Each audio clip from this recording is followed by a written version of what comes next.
So I took advantage of Regal Cinema's Mystery Movie Monday promotion. And I was pleased to find out that even if it's just for 1 week, they are using that promotion to promote less mainstream movies. This might be an inventive way to get audiences to watch something other than superhero movies. Let's discuss. I watch so you don't have to.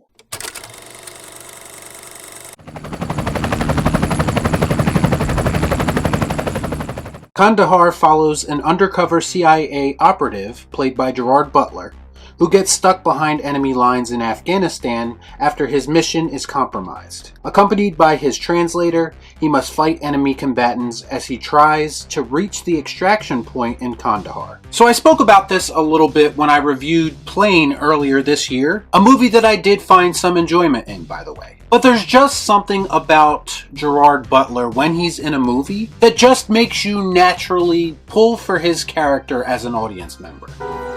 This is Sparta!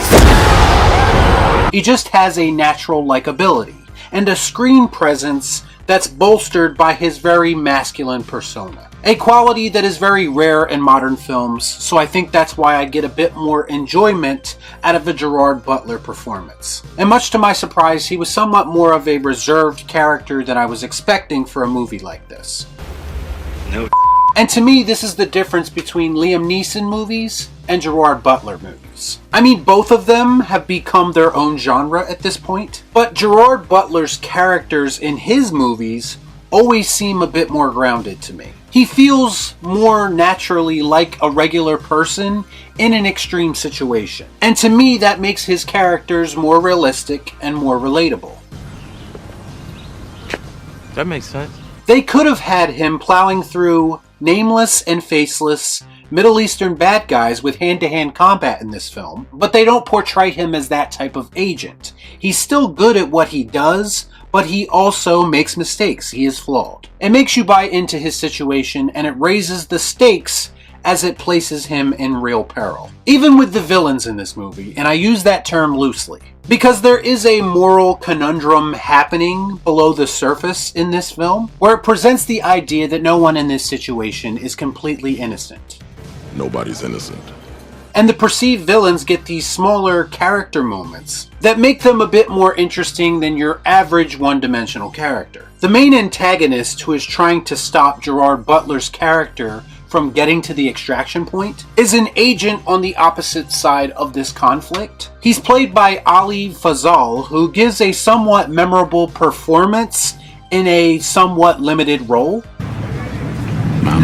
Basically, he does the most with what he is given. I did find it strange that his character would go on Tinder just moments after meeting with the leader of the Taliban, but at the same time, it was one of those little character moments that I was just talking about that made him stand out a bit more. I mean, the guy is surrounded by death, and he's still trying to get laid. She got a great ass! I also enjoyed the interpreter character, who is forced to tag along with Gerard Butler's character after his mission is exposed. I think not only is it important from a narrative perspective to have a regular guy caught up in this situation with Butler, but his character also has this side story that makes you feel for him a bit more. And I thought that the actor playing him also gave a really good performance in the process. All of the action sequences were also really well done. And sometimes they use different techniques visually to make some of them stand out. I like it a lot.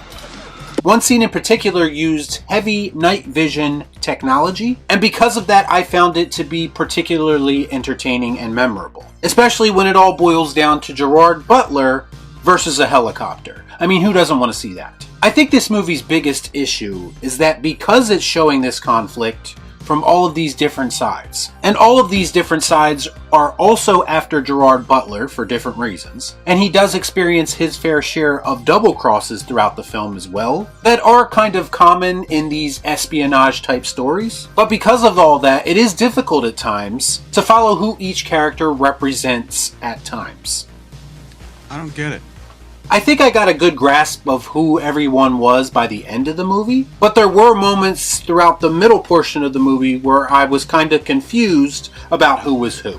And I have to admit, the ending of the film also felt a bit too neat to me. It's like people get involved at the most dramatic moment possible, after they declared that they can't get involved through most of the movie. It just felt very convenient, and it felt like everything these characters went through was all for nothing, because they could have gotten help at any moment.